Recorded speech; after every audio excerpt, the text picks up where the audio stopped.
Can I help you? I'd like to see the man in charge. He's in here.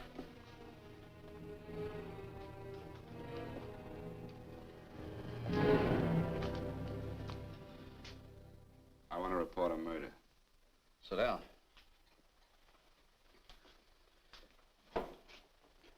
Where was this murder committed? San Francisco, last night. Who was murdered? I was.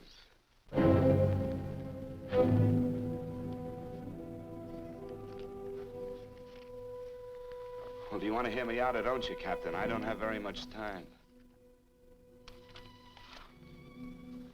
Your name Bigelow? Frank Bigelow?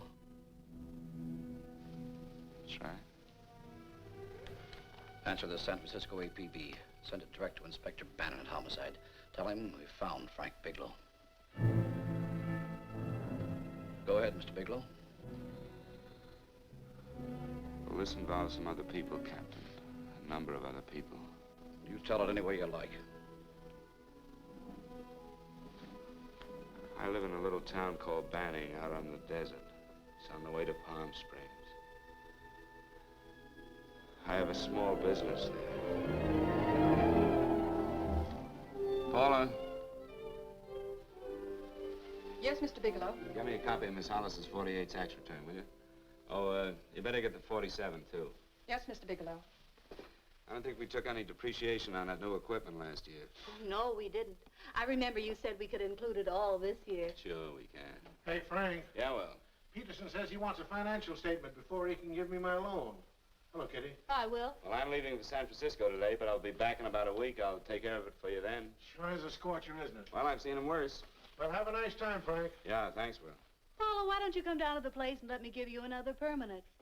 Makes your hair so much easier to manage in all this heat. I can't afford it right now. Maybe next month. Yeah, here it is. No, we didn't take it. Well, we can do it this year. You work it out any way you think best. Have a nice trip, Frank. Sure, Kitty. See you when I get back. Bon voyage. Why don't you come down anyway, Paula? We'll work out a deal on that permanent. Thanks. Maybe I will. Hello? Oh, hello, Mr. Hawkins. Just a moment. Do you want him to send your ticket over? No, I'll pick it up myself. No, never mind. Mr. Bigelow will pick it up at the station. Bye.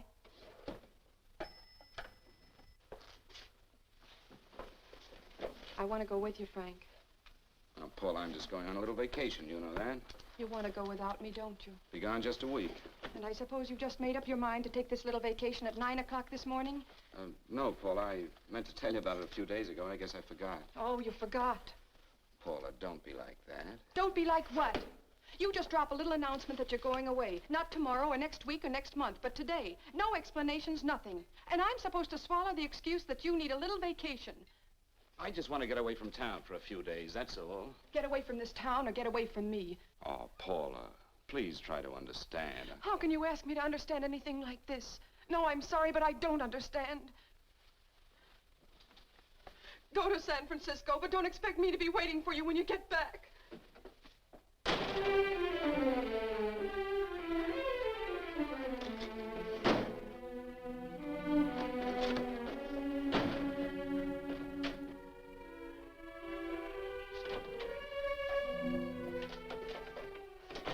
Paula, please, Paul.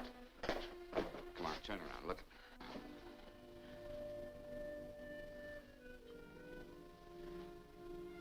Come here. Why do you do this to me, Frank?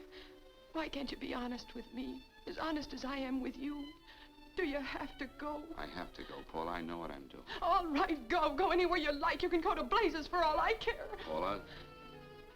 Paula. Yes, I know I'm being foolish. Come here.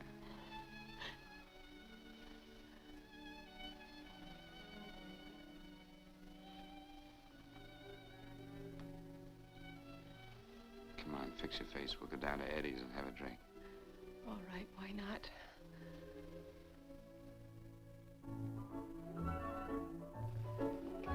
Hi, Paula. Hi, Eddie. Give us a couple of cold beers, will you? Coming up. Hi. Come on.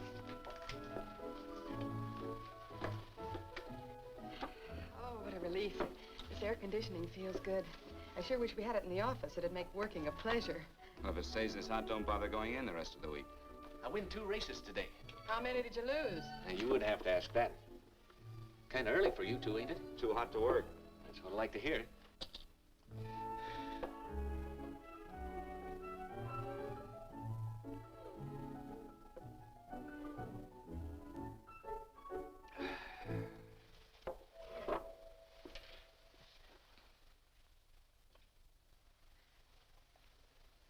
Frank, you'll take me with you, won't you? You will, won't you? Or am I crowding you? What do you mean, crowding me? Maybe you do need this week away alone. Maybe we both do. I know what's going on inside of you, Frank. You're just like any other man, only a little more so. You have a feeling of being trapped, hemmed in, and you don't know whether or not you like it. Look, Paula, I'm going to be honest with you. I care too much for you not to be honest with you. I'm as much concerned for your happiness as I am for my own. I know you've had one bad experience, Frank. I know all about it. But you don't know what it can do to 2 people, Paula. And the woman always gets hurt more than the man. I don't want you to get hurt, darling. More than anything in the world, I don't want you to get hurt.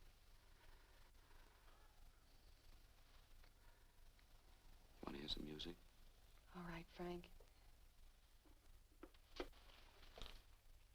Got a couple of nickels, Eddie? Yeah. This won't bother you, will it? No, next result doesn't come in for half an hour.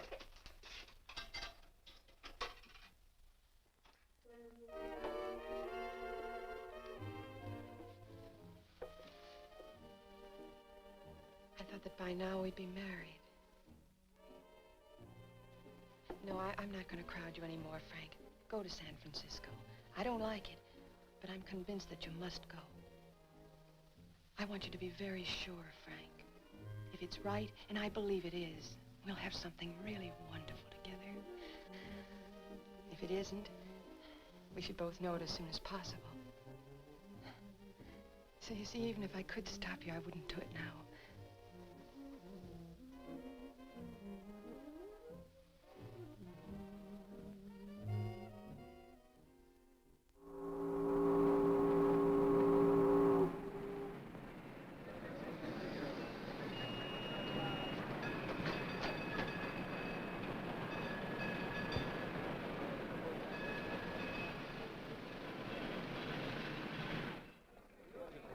Yes, sir. My name is Bigelow. I have a reservation. Yes, sir.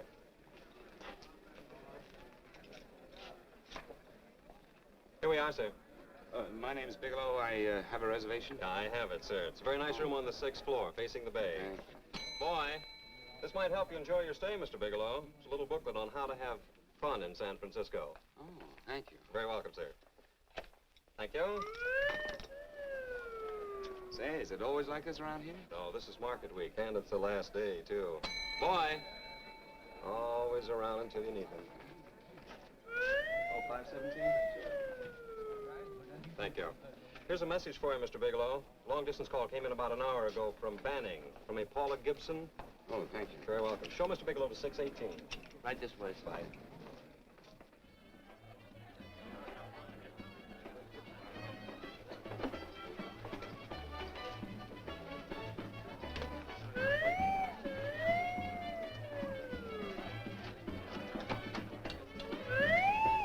Right this way, Mr. Bigelow.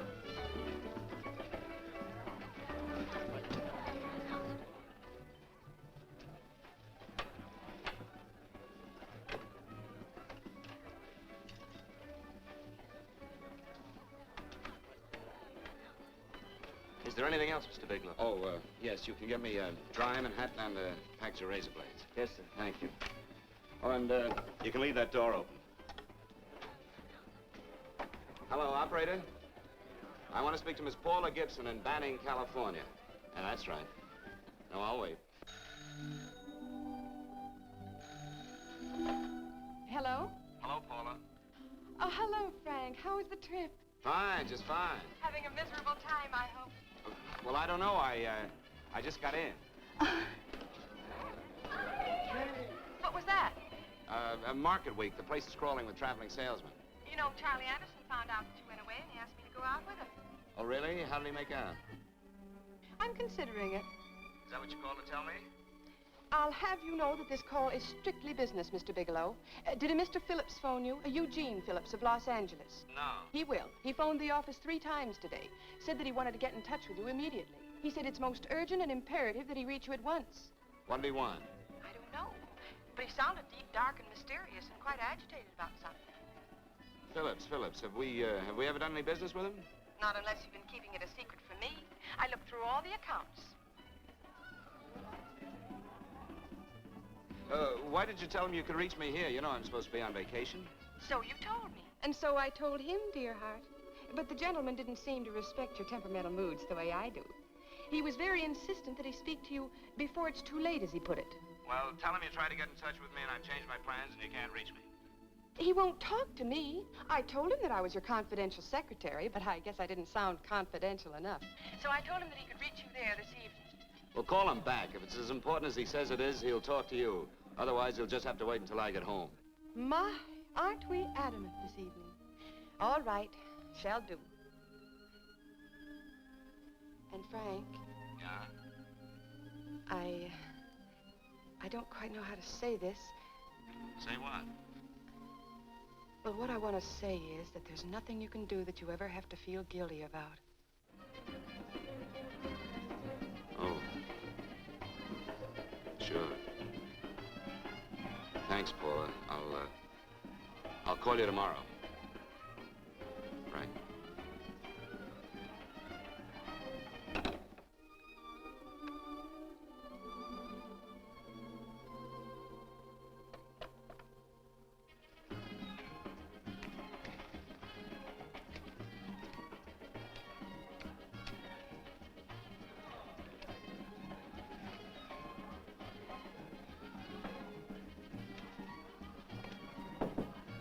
Oh, just put it there, please.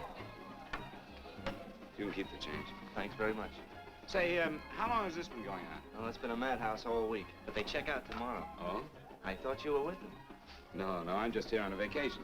Why does everybody come to San Francisco and tear loose? Excuse me. Say, I'm awfully sorry to bother you, but would you mind if I use your telephone? No, go right ahead. I'm just across the hall here. One of the boys is using my phone, and he's been on for a half hour. I just want to call downstairs. Yeah, sure. Thank you. Room service, please. Hey, things really picked up the last few days, didn't they? You right at much business? Well, I'm not here on business. Oh, hello, room service? It's Mr. Haskell in 617. Yes, that's right. Would you send up 3 more bottles of bourbon and 2 scotch? Yes, that's right. Oh, and some more ice, too. Yeah? All right, thank you. You here all alone? Yes, I just got in town. Well, why don't you join us for a drink? Well, I don't want to barge in on your party. Oh, nonsense. It's not a party. Just a few of the boys entertaining some buyers. You know, the usual thing. A few drinks and some laughs. It's no party. Come on. Well, come on. All right. I know what it's like to be all alone in a strange city. I'm Sam Haskell. I'm Frank Bigelow. You think some of these guys never been away from home before? Yeah. Hey, quiet down a minute. Hey, will you quiet down a second? I want you to meet Frank Bigelow. Hello. This is Jane Carlisle. Hello. Bill Welch. How are you, Mr. Wells? Glad to know you, Bigelow. Jane's the prettiest buyer in San Francisco. Oh, hey, I resent that. You don't think I believe him, Elaine? Well, he spreads that from coast to coast. Oh, gee. But it's good for my morale anyway. I'm George Cantwell. Glad to know you, Mr. Bigelow. Bigelow, yes. Right on much business? He's not here on business. Oh? Well, Well, why don't you get the man a drink before he dies of thirst? how about a little bourbon? Well, that's fine. Bourbon it is. Of course, Mr. Wallace. Yes, Mr. Wallace. But, Mr. Wallace, I'll need at least a week in Cleveland to visit all my accounts. I can't figure on being in Philadelphia until the 17th. Eddie, will you get off the phone? I want you to meet Frank Bigelow. How are you, Gus? That's his boss. He's been trying for an hour to get his expense account boosted. Yeah, the way this guy holds on to $1, you'd think they weren't printing them anymore. Yes, Mr. Wallace. I'm leaving here the first thing in the morning. Yes, sir. Oh, keep your hips loose, Harry, like this. Oh, yeah. How's he doing? Oh, there's nothing wrong with Harry's rumba. The 2 years at Arthur Murray's wouldn't cure. I know. Wait a minute. I was doing all right there. This is Sue and Harry Brandis. Hello, good to meet you. How are you? Where'd you find her, Sam? On a dance marathon? She's bourbon. Really? Oh, thanks. Say, I'll bet you could do the rumba. Well, a little, but I'm kind of rusty. Anything would be an improvement after Harry. Oh, how do you like that? Well, here goes. Hey, you're good. Oh, my wife, she's a good dancer, isn't she, Bigelow? Oh, yeah. Hey, fellas, I thought you were going to show us a good time tonight. Is this doing the town? That's right. We practically bankrupt our stores to buy everything you've got. Then you keep us in this hotel room. I agree. This is my last night to howl before I go back to being a dutiful housewife. Well, it looks like we're stuck, boys. This is where we blow all our commissions in one night. Who cares? And you're coming with us, Bigelow. Oh, no, thanks. You run along. I've got to get unpacked and have dinner. Oh, no, you're not going to get away from me. Now that I found a man who can dance, I'm going to hang on to it.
What'll it be? Bourbon and water, no ice. Nice, quiet place you got here. Wait till you hit the pitch in about an hour. That's when they really go out of their minds. Who's the blonde? Oh, she's one of the chicks that hangs around here. She's jive crazy. Come again? Oh, you ain't hip, pal. Jive crazy means that she goes for this stuff. Just between you and me, I don't get it either, but I gotta listen to it. They're all connoisseurs, music lovers. Me, I like Guy Lombardo. What's the matter with him? Oh, he's flipped. The music's driving him crazy. Come down, Jack. Oh, don't buy me, man. I'm being enlightened. Is the blonde alone? Oh, sure, society. She always comes in alone. Drives a big convertible, wears a mink coat, but knows everybody. But she always comes in alone. Thank you. I wanted to kiss you. I tried to. Give me another blast, Leo. What's your story, Jeannie? Easy.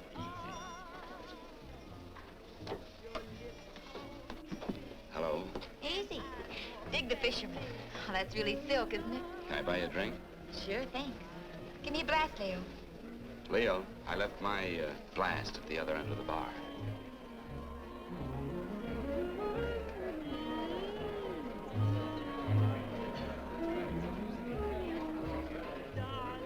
My name's Jeannie. What's yours? Frank? I've never seen you here before, Frank. Well, I've never been here before.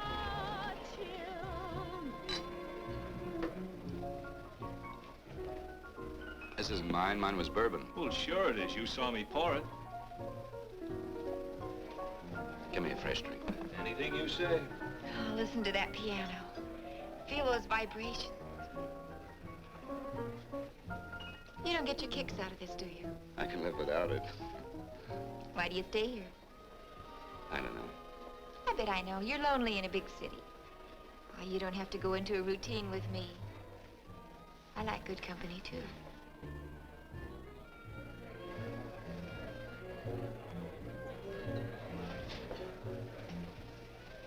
Say, there are some people there I want to avoid. Couldn't we get out of here? Let me think about it. Oh, come on. How about going somewhere else, huh? Why don't you meet me later? Okay. Where? I tried to forget you, but you whispered, darling, I love. Call me at that number later. It's my next stop. They've got a band there that'll really send you. See you, Jeannie. Easy.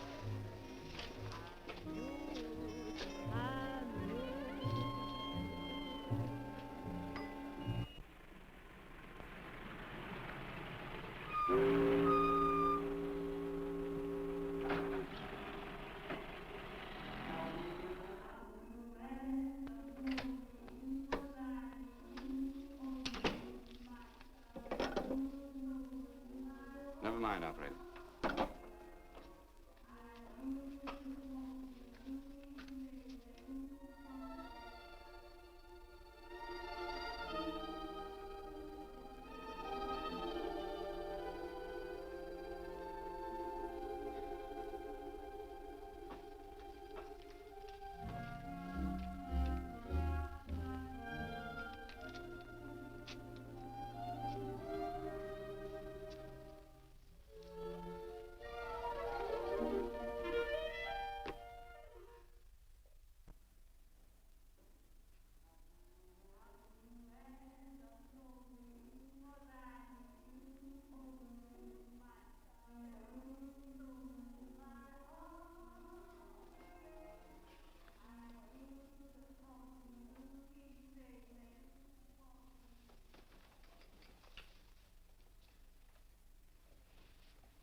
Room service, please. Come in.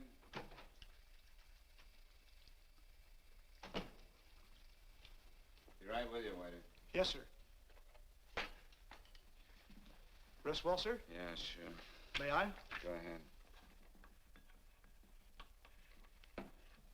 It's on there for you. Thank you, sir. Would you like anything else? Oh, thank you, that's all.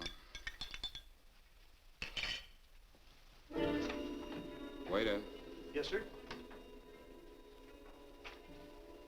take this away. Is there anything wrong, sir? No, just take it away. I don't even want to look at it. Are you all right, sir? Yeah, sure. All right, I just had too big a night, I guess, that's all. I need some fresh air. Of course. Thank you, sir.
Lungs in good condition. Blood pressure normal. Heart fine. Well, it's a good thing everybody isn't like you, Mr. Bigelow. Put us doctors out of business. I'm glad to hear it, Doctor. I was a little worried. Don't let a little bellyache worry you. Could be just a change of climate. Well, it isn't exactly an ache, Doctor. It's kind of hard to describe the feeling. Maybe it was the drinks I had last night. I might have mixed them too much, huh? Let's have another look at that throat. You may finish dressing now, Mr. Bigelow. I want to get the results of those tests we took. Thank you, Doctor.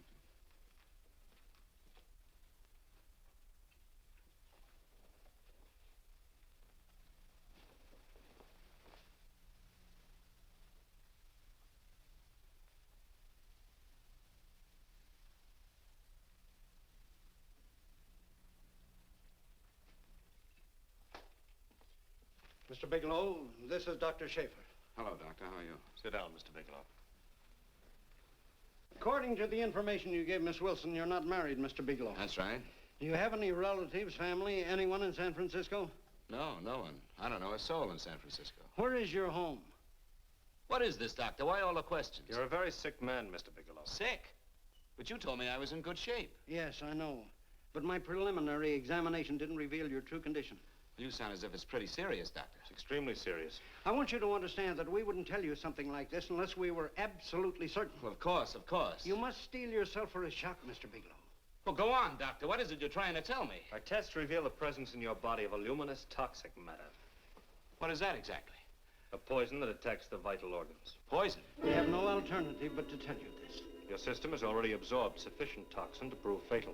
I wish there was something that we could do. What do you mean, wish? You mean there's nothing? There is nothing anyone can do. This is one of the few poisons of its type for which there is no antidote. Well, this is fantastic. This is the most ridiculous thing. You don't have very long. What do you mean? A day, possibly a week, 2 weeks at the outside. It's hard to say exactly. Well, this is impossible. I don't believe it. You've made a mistake. That's it. It could be a mistake, couldn't it? You have made a mistake, haven't you? Answer me. Dr. Schaefer is an authority on toxicology. Been no mistake, Mr. Bigelow. Do you realize what you're saying? Well, you're telling me that I'm dead. Do you think you can explain my life away in just a few words? Why, I don't even know who you are. Why should I believe you? You must calm yourself, Mr. Bigelow. We want to offer you every assistance that we... Assistance? Who wants your assistance? Who wants anything from you? You're nothing but a couple of phonies. Why, I think you're crazy. That's it. You're crazy. The both of you. You're crazy.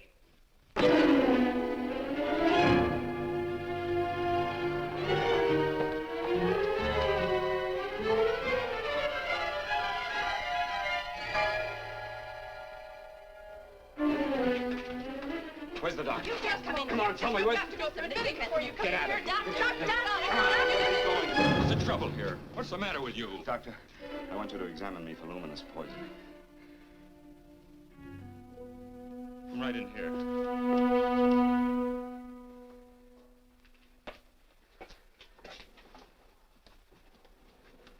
Yeah, you've got it all right. Your system has already absorbed it. Are you sure, Doctor? Are you absolutely certain? Couldn't there be some mistake?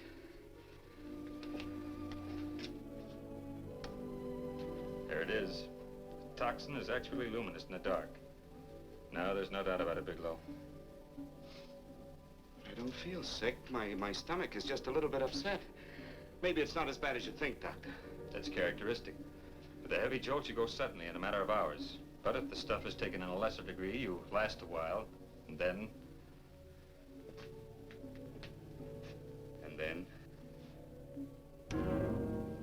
Give it to me straight, Doctor. Well, a number of things are involved. The systemic condition of the individual, the amount consumed, exertion. Yes? You won't feel too badly for a while. Then it will happen suddenly. A day, 2 days, a week at the most.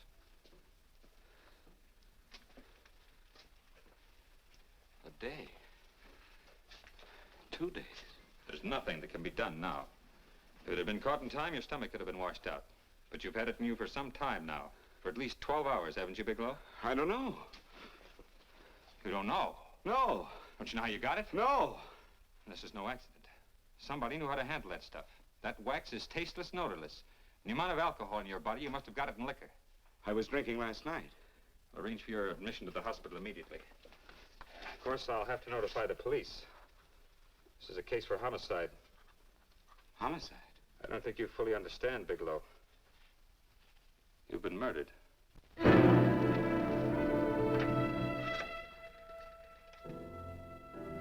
Get me police headquarters, please.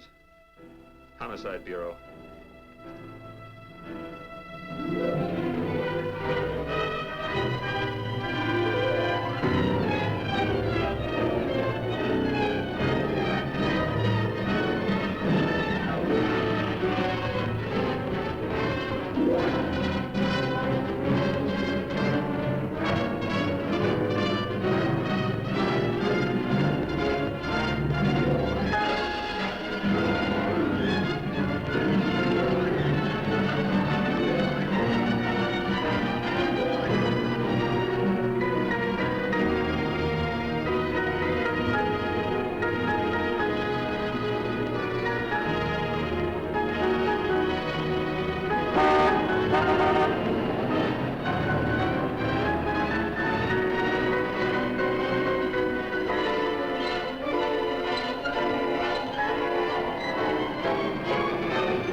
Open up.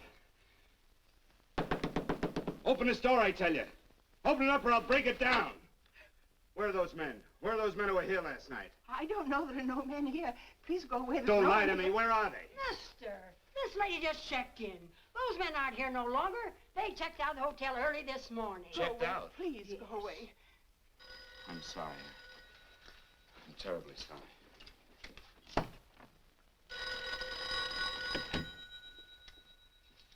Hello? Please, Mr. Bigelow, my eardrums. Oh, hello, Paula. Your enthusiasm overwhelms me. Why haven't you phoned me, or is there a quota on telephone calls up there? I'm sorry. I've been busy. I'll bet you have. Visiting the museums, no doubt. What's happening up there that's exciting or different? Nothing, not a thing. I'll bet you miss me, but you're too stubborn to admit it. Sure. You know, if you'd like me to come up, I can pack a toothbrush and leave right away. No! Well, you don't have to snap my head off. You could at least make a pretense of missing me. I'm sorry, Paula. Of course I miss you. Listen, Paula, Paula, it's just that I don't feel like talking now. I'll call you later. Don't strain yourself. You phone me sometime when you feel more like talking. Oh, by the way, I called that Mr. Phillips back. Phillips? Yes, you know, the man that tried to reach you. Well, I'm afraid you'll never know why it was so important that he speak to you. His office said he died yesterday. Frank, are you there? Did you hear me? Died? When? Yesterday. So you won't have to bother your little head about him anymore. You can just go ahead and have fun.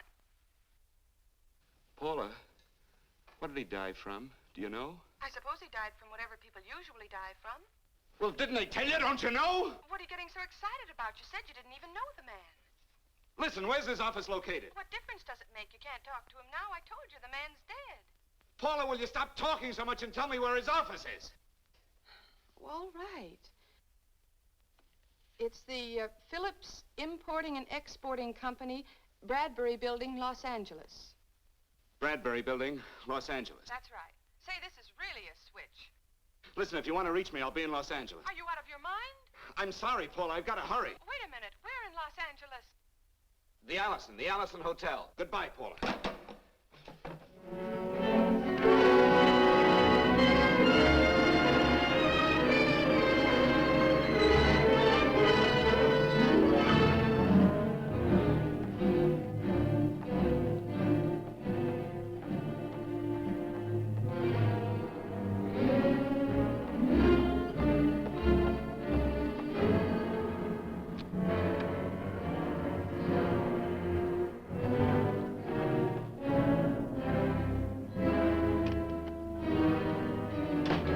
I'd like to see someone in charge here. What is it in regard Well, it's to? a personal matter. It's quite urgent.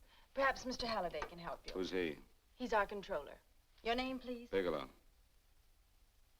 Mr. Bigelow to see you. Send him in. Go right in, please. That door.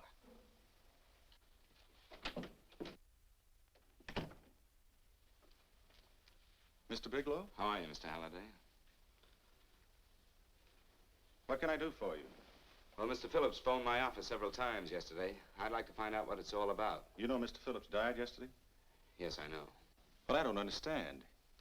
If he phoned you, didn't he tell you what it was about? Well, he didn't speak to me. I wasn't in my office at the time, and he wouldn't tell my secretary. Well, I'm afraid I can't be of much help, Mr. Bigelow. I've no idea why Mr. Phillips tried to reach you. I'm sorry you had to make the trip for nothing. How do you know I made a trip? I didn't say anything about making a trip. I merely said he phoned my office. My office could be here in Los Angeles. Miss Foster, Yes? didn't you mention something yesterday about Mr. Phillips speaking with Mr. Bigelow in San Francisco? I said that he had phoned Mr. Bigelow's office in Banning, but that Mr. Bigelow was staying at the St. Francis Hotel in San Francisco. I'm sorry you misunderstood me. Do you know why Mr. Phillips called? No, I don't. All right, thank you, Miss Foster. You can understand that we've been somewhat upset around here. Now, if you don't mind,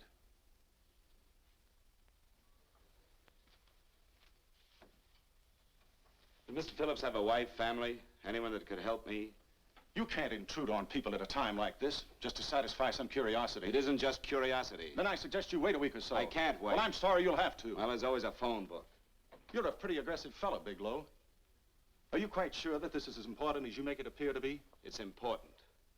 Mrs. Phillips lives at the Sunset Arms Apartments. Thank you. I needn't tell you she's under a strain. I suppose you're capable of using a little more tact with her than you demonstrated with me. I think I can handle it. By the way, what was the cause of Mr. Phillips' death? Suicide. He leaped from the balcony of his apartment. Thank you.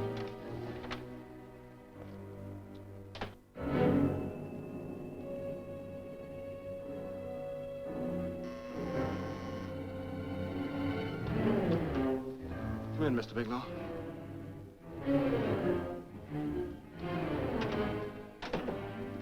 I'm Stanley Phillips, Eugene's brother. Halliday phoned that you were coming.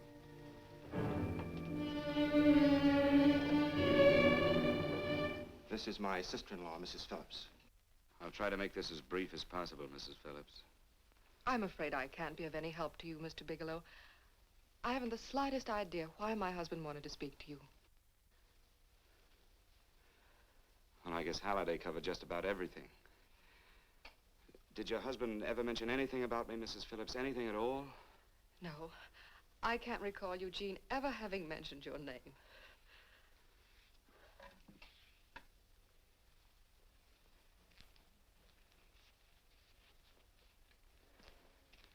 I hate to ask you this, Mrs. Phillips, but it's of vital importance to me.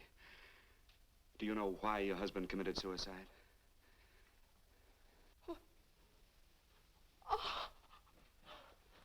You're certainly not the most diplomatic person in the world, are you, Bigelow? Were you a friend of my brother's? I never met him.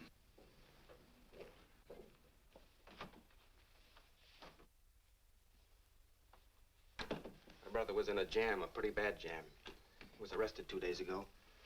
He sold some iridium to a dealer by the name of Majak. It's a very rare metal, very costly. Anyway, the iridium turned out to be stolen. He was released on bail yesterday, but he faced a pretty stiff prison term. Men have committed suicide for less. Yes, I know. That's how the police feel about it. What puzzles me, though, is this crooked deal. Knowing Eugene, you wouldn't say he's the type of man to be mixed up in anything like that, now would you? I told you I never met him. That's right, so you did. Now, what's this all got to do with you, Bigelow? I don't know. Let's come clean with each other, Bigelow. Surely you must have some idea why my brother was so desperate to contact you? I have no idea. That's odd. Then how could it be of such vital importance to you? Well, you seem to know the answer to everything else. Maybe you know the answer to that one, too.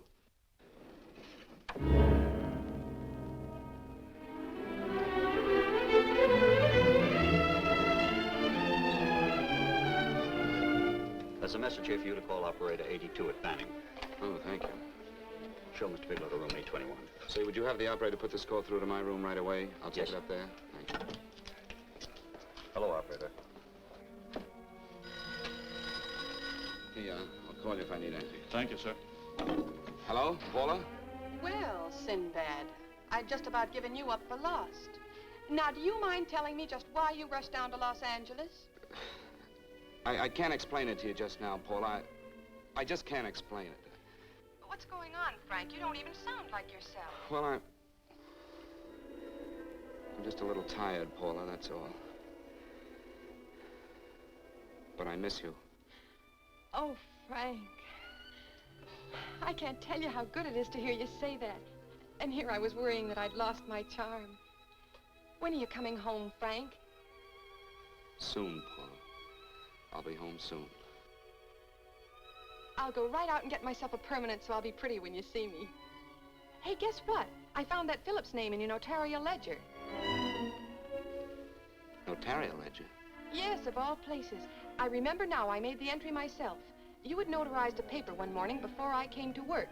What kind of paper was it? A bill of sale for a George Reynolds made out to Eugene Phillips of Los Angeles. So you see, I was right. We hadn't done any business with Phillips, only indirectly.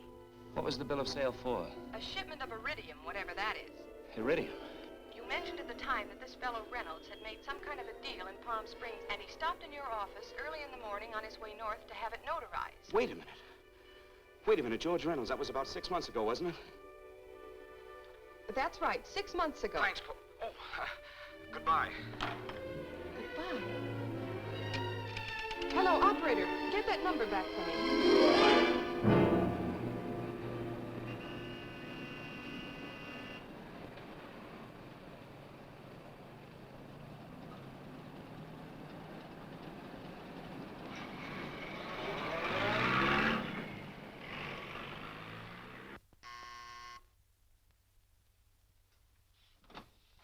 I've got to talk to you, Mrs. Phillips. Please, go away. I want to be left alone. But I found out why your husband wanted to see me. It was in connection with a bill of sale. Come in. Thank you. What do you know about a man named George Reynolds? George Reynolds? Yes. Why, that's the man my husband claimed sold him the iridium. And what did Reynolds claim? Reynolds disappeared. Yes? About 2 months ago, my husband grew suspicious that something was wrong. Since then, he tried in every way to locate Reynolds, but could find no trace of him. But I don't get it. Your husband could have proved he made a legitimate deal by showing the bill of sale he got from Reynolds. Then there was a bill of sale? Yes, of course there was. My husband swore there was, but at the time of his arrest, he couldn't find it. It was mysteriously missing. Well, then, if your husband could have shown proof, it would have been George Reynolds who would have faced the prison term. Eugene was convinced that Reynolds had stolen the bill of sale. He was the only one who had reason to eliminate evidence of the transaction. Thank you, Mrs. Phillips. Thank you very much. You've been very helpful. Oh, if you'd only come sooner, Mr. Bigelow. My husband might be alive today.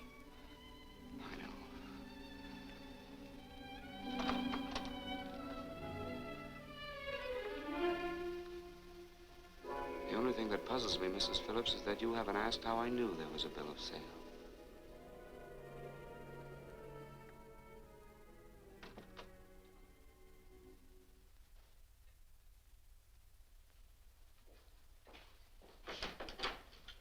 Mr. Holliday isn't in. He should be back shortly. I think you're the one who can help me, Miss Foster. Mr. Phillips tried to reach someone else before he called me yesterday, didn't he? Why don't you ask Mr. Holliday? Obviously, Mr. Holliday wasn't here yesterday, or he wouldn't have had to learn from you that Phillips called me. And you're the logical person to know who else Phillips called. I don't believe that's any of your business, Mr. Bigelow. Don't think you're revealing anything confidential, Miss Foster. I know that he tried to reach somebody else. Mrs. Phillips told me. You're bluffing, Mr. Bigelow. I don't know what you're after, but you're trying to trick me. Mrs. Phillips didn't tell you a thing. How do you know that? Mrs. Phillips knows nothing about it. She doesn't. Well, why wouldn't she? Wait a minute. I was talking about George Reynolds. Who did you think I meant? Just who is it that Mrs. Phillips doesn't know I about? told you before, that's none of your business. All right, young lady, I'm going to give it to you straight. Phillips was murdered. Murdered? I don't believe you. He told me because he needed me to clear him. Phillips was innocent. Innocent men don't have to jump out of windows. Murdered? Just who are you trying to protect, Miss Foster? Why are you so afraid to tell the truth? I'm not protecting anybody. I haven't any more to say. All right, young lady, listen to me. This thing is going to explode wide open. If you've got nothing to hide, you better start talking. Or maybe you are mixed up in No! this. Well, then, come on. Mr. Phillips called Marla Rakubian. He went to see her yesterday morning. Who's Marla Rakubian? She's a model. She and Mr. Phillips used to be quite friendly, but he hadn't been seeing her for quite some time. Come on. The last couple of months, he'd been trying to locate her and finally learned where she lived yesterday morning. When he returned from seeing her, he was terribly upset and excited. That's when he had me put in the calls for you. When he couldn't reach you, he went home. The last time I saw him alive. Give me Marla Rakubian's address. I don't think Mr. Phillips realized I was aware of his friendship with Marla Rakubian, and out of respect for him, I never intended to tell anybody. I had no idea that she had anything to do with the trouble he was in. I admire your discretion, Miss Foster. You know, you must be pretty friendly with Stanley, Miss Foster. He knew how desperately his brother tried to reach me yesterday, and he wasn't even here at the time. And now you seem to know all about what happened in Mrs. Phillips' apartment.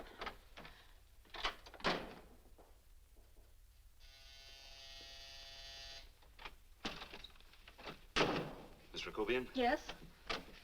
What do you want? Get out of here or I'll call the Go police. ahead, call him. Well, go ahead, call him. Going on a trip, huh? Yes, going away for the weekend. Sailing for Buenos Aires tomorrow, some weekend. I'll send you a postcard. Now get out of here. Who are you going with, George Reynolds? Never heard of him. I suppose you've never heard of Eugene Phillips either. Just who are you? What do you want? Never mind who I am. Where's Reynolds? I told you I don't know him. Now will you get out of here and leave me alone?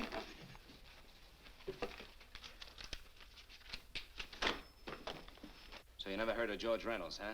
And don't try to tell me that this isn't him because I've seen him. If you think you can scare me, you're crazy. Look, I know that Phillips came here yesterday. And right after he left, he was pushed out of a 6-story window. Pushed? Phillips committed suicide. Your playmate Reynolds murdered Phillips. Then he went up to San Francisco to get me. Because I knew about a certain bill of sale. I don't know what you're talking about. You're in this right up to your pretty little neck. I'm not mixed up in anything. Get your hands up. Drop that picture on the couch. Turn around. Don't get any ideas because I'm not afraid to use this. Give me your wallet.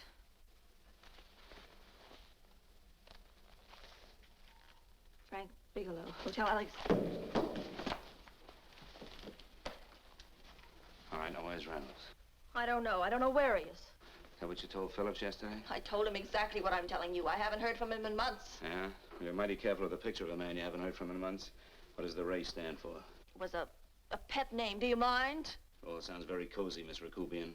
You and Reynolds call each other pet names while you make a sucker out of Phillips. Phillips made the deal because he wanted it. Yeah?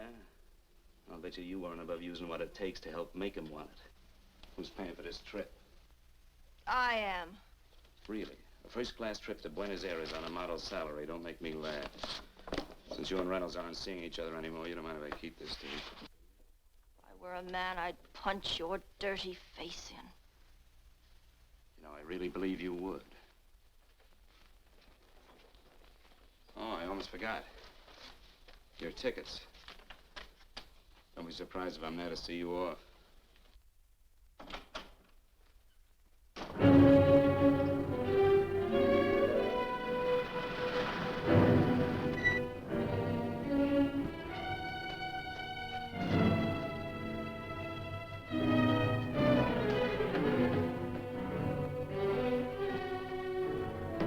Angelo. Angelo!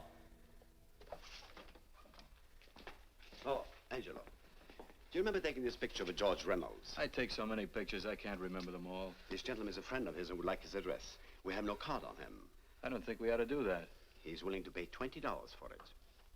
That's the paper we used last year. Of course, you understand we usually don't give out the information about our clients. I know, you're a couple of high-class fellas. Thank you. Revealing anything confidential is against the ethics of our establishment. That's right. Honesty is the best policy. Of course. But in your case, inasmuch as you're a personal friend of Mr. Reynolds... Thanks. I knew you'd come through. Got it. Here it is. We don't have his address. He must have called for the picture. But he couldn't have been a very good friend of yours, mister, because his name is not George Reynolds. It isn't? Well, what is it? It's a... Huh? Oh. Yeah. It's Raymond Rakubian. Rakubian? What's so unusual about that? The picture's signed Ray, isn't it? Yeah. Yeah. Thanks.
Your lips called me baby, then I thought that maybe love.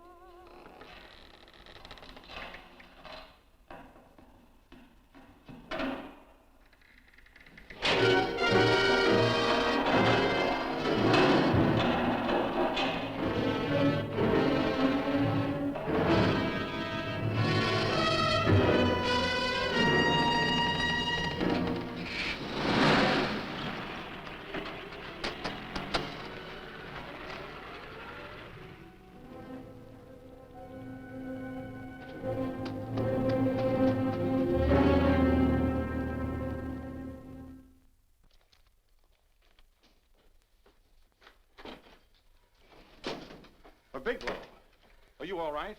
Can I get you anything? No, thanks. Do you know this man? No. No, I don't think so. Are you sure you've never seen him? I'm quite sure. Does the name Raymond Rakubian mean anything to you? No, I never heard of him. Why? He also uses the name George Reynolds. This is Reynolds? That's right. Well, where can we find him? That's what I want to know. Tell me something, Halliday. You're the controller here. How come you didn't know about that bill of sale? Phillips made that deal before I came to work here. Yeah, but you still keep records, don't you? For some reason, which is none of my business, Phillips preferred to keep that among his personal papers. Now, does that answer your question? You came in here today asking for some information that you needed, and I tried to be as cooperative as I could. But now you're beginning to annoy me. So get out before I throw you out.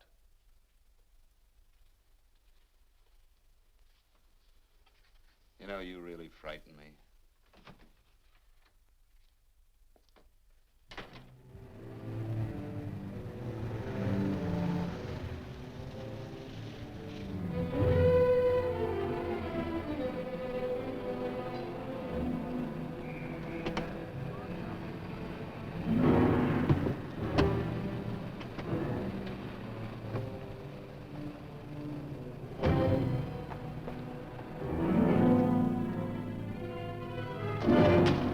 about time you showed up, Bigelow. Go ahead, Dave.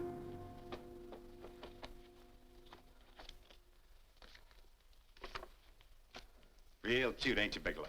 Just real cute. Paula didn't lose much time getting a hold of you guys, did she? Shut up. Let's go, Bigelow. Look at him. He can't take it. Soft in the belly. You do that again and I'll kick your face.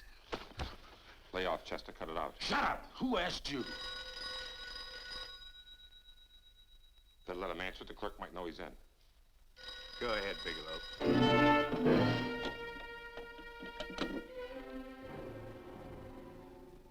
Hello?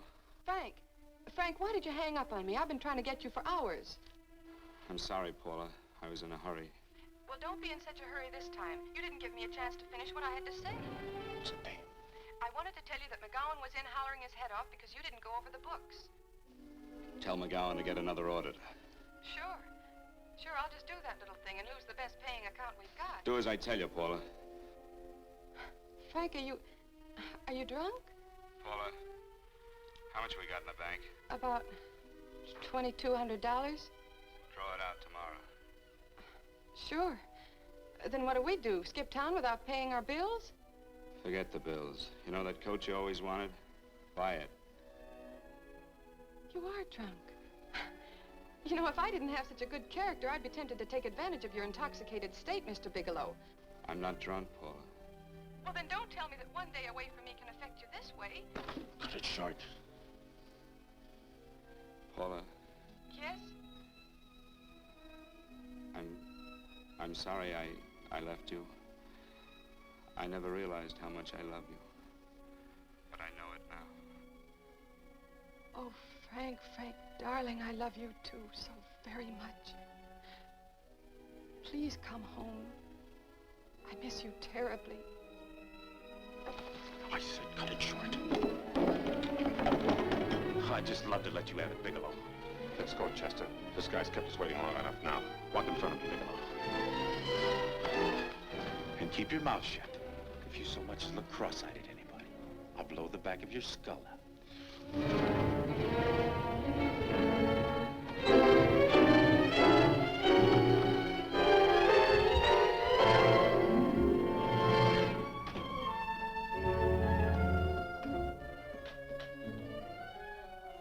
This Bigelow's real cute. He wanted to get tough with Chester. He don't know Chester. Did you get the picture? Don't I always get what Mr. Majak sends me after? Major? That's right. I'm the dealer who bought the iridium from Phillips. I get it. You have Rakubian unload stolen stuff on Phillips with the help of Marla here, and then you buy it back from him. Oh, you certainly made a sucker out of Phillips. What is it, Mr. Bigelow? Exactly what is on your mind? I'm looking for Raymond Rakubian. Why? Well, now, Marla here has told you everything else. I'm sure she must have told you that, too. You don't expect me to believe this conversation. So, what is on your mind? I mean, underneath. You forced your way into my affairs, and now I want to know why. I just told you. I'm looking for Raymond Rakubian. Don't get cute. I'm just itching to work you over. Soft in the belly. Can't take it. See what I tell you?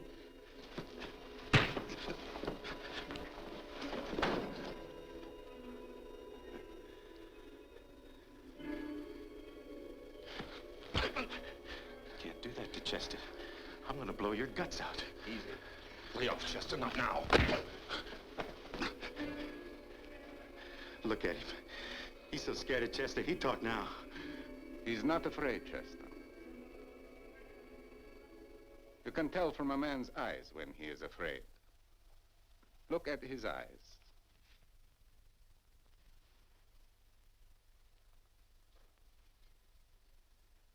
Oh!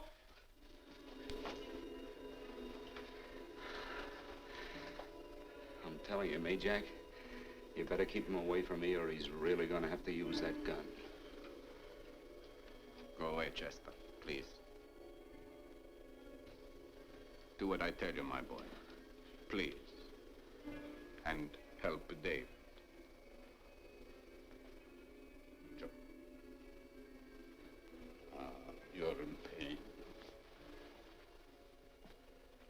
an unfortunate boy. He's psychopathic. He's unhappy unless he gives pain. He likes to see blood. Come with me, Mr. Bigelow.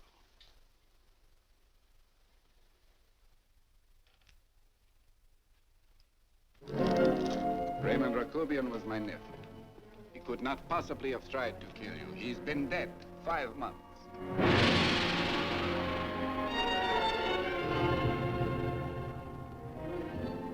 I'm afraid you have been sidetracked. Provided it is true that somebody made an attempt on your life. Somebody made an attempt again today.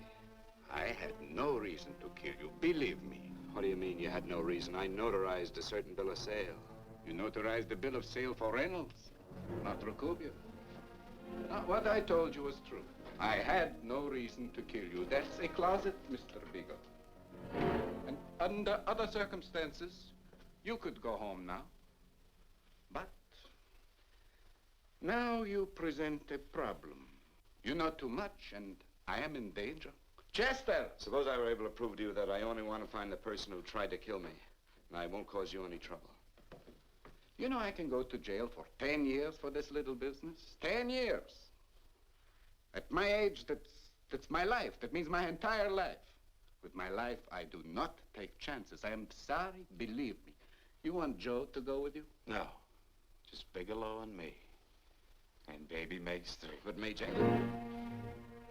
goodbye, Mr. Bigelow, and forgive me. Let's go, Bigelow. I guess you won't be there to see me off.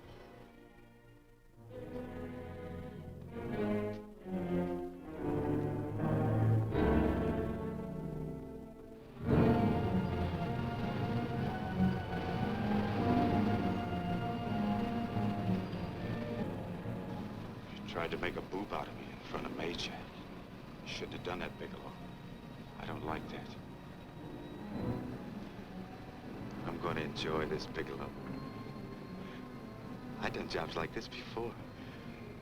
I knocked off guys I could like. But I don't like you, Bigelow. I never liked that puss of yours from the minute I seen it. Yeah. I'm going to enjoy this.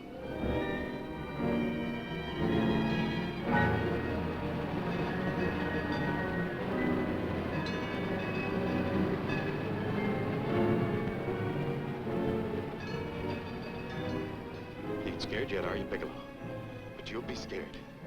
Good and scared. I think I'll give it to you in the belly. You don't like it in the belly?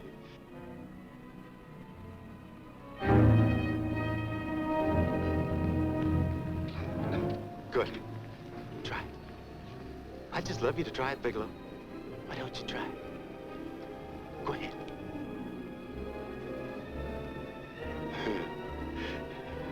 Didn't have the nerve, did you, Bigelow? Yeah. I think I'll give it to you right in the belly.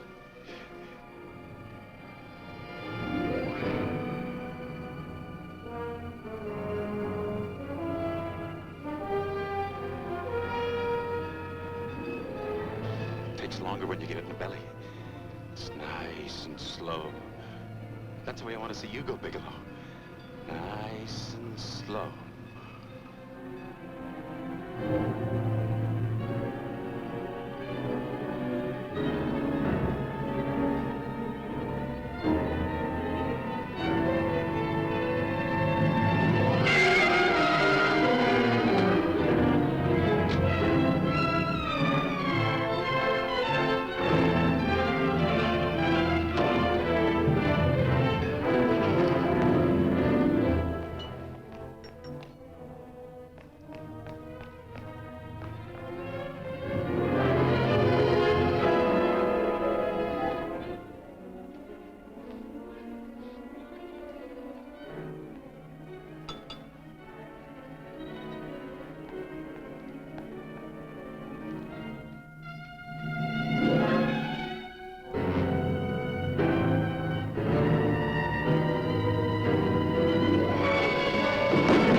you all right? Yes, I'm all right, Paula, but what are you doing here? How did you get here? Freddie Ross flew me down. I had to come. I had to see you.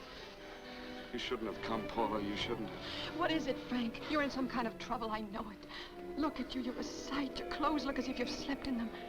Are you ill?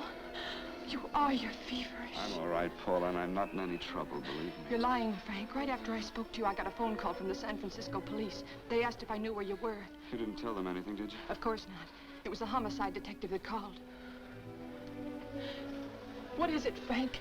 If you're in any kind of trouble, you certainly can trust me. Look, I'm not in any trouble with the police, Paula, believe me.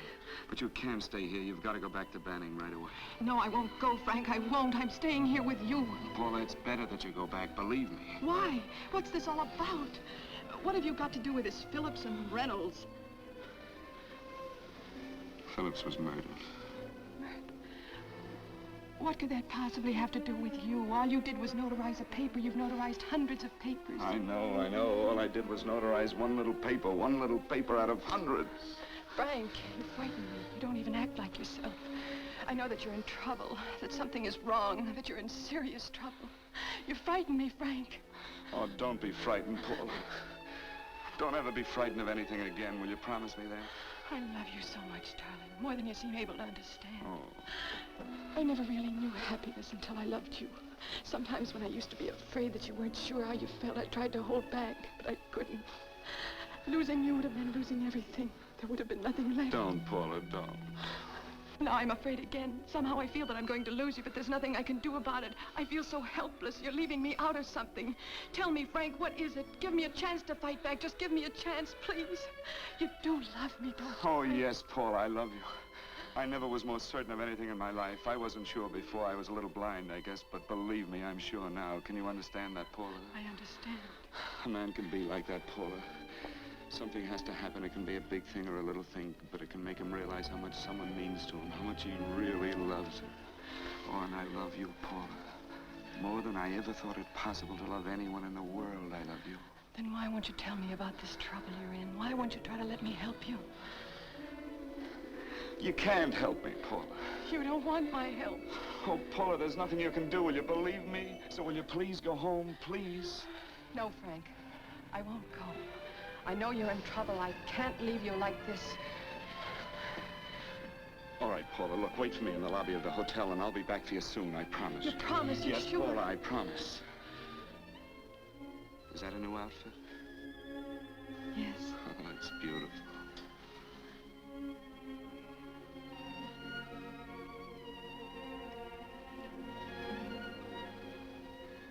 You'll come back to me, won't you, Frank? Yes, Paula, I'll come back, I promise. Please hurry, darling. Oh, I love you. I love you, Paula.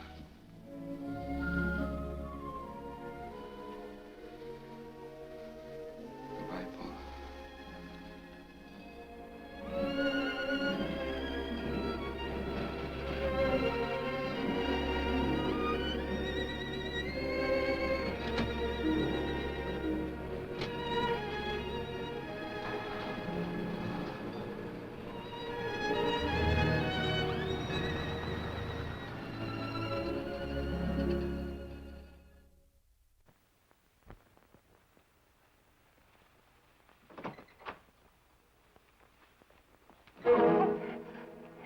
Stanley here?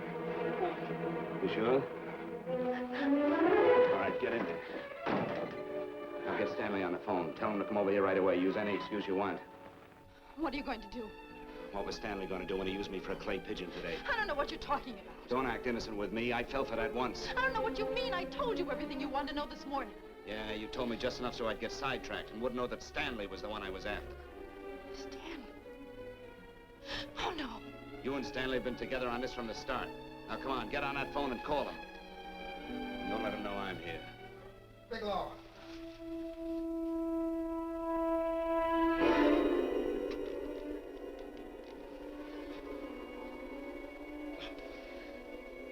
You've been sidetracked, all right.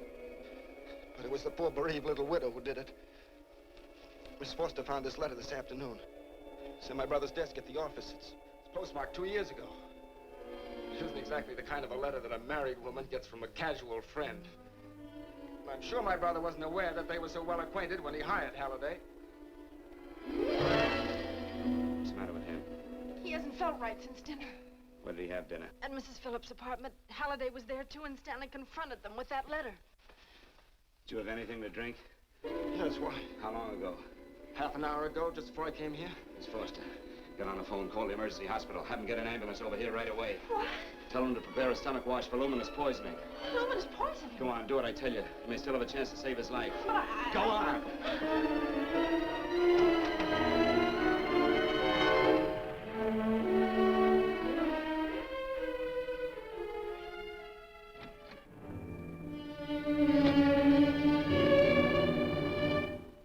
I found George Reynolds, Mrs. Phillips. He's been dead for 5 months. Then he didn't steal the bill of sale. No, he didn't. But you could have stolen it. How dare you? You knew who I was when I came here today. But you were surprised to see me alive, weren't you? But I'm not alive, Mrs. Phillips. Sure, I can stand here and talk to you. I can breathe and I can move. But I'm not alive. Because I did take that poison. And nothing can save me. What are you going to do? If I kill you now, I have nothing to lose. No, you've got to listen to me. You've got to give me a chance. But I didn't have a chance. It was Halliday. Believe me, it was Halliday. He made me steal the bill of sale. He planned everything. What about this letter? Your husband knew about you and Halliday. He found it only yesterday. He accused Halliday. They fought, and Halliday pushed him over this balcony. And why me? Why did he want to kill me? Because you could have proved there was a bill of sale, that my husband had no reason to commit suicide. Halliday was desperate. After he killed my husband, he found out about the phone calls to you. He thought you spoke to him, that you knew enough to involve him.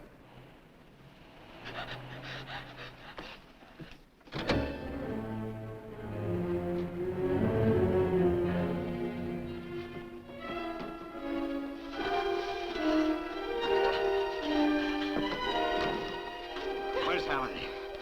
Where is he? He's in the office. This time you don't walk him.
Jack!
break it up. Move along now. Let's get going. Come on.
All I did was notarize a bill of sale. But that piece of paper could have proven that Phillips didn't commit suicide. He was murdered. And that's why Halliday poisoned me.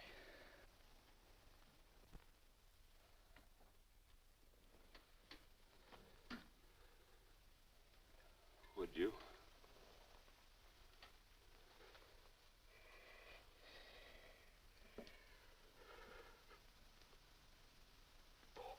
Paula.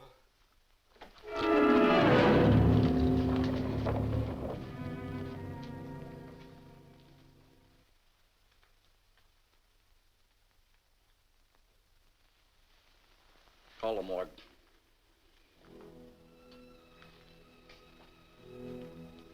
Johnson, you go to the Allison Hotel. Find Paula Gibson. Don't tell her anything.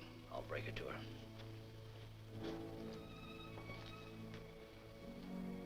How shall I make out the report on him, Captain? Better make it dead on arrival.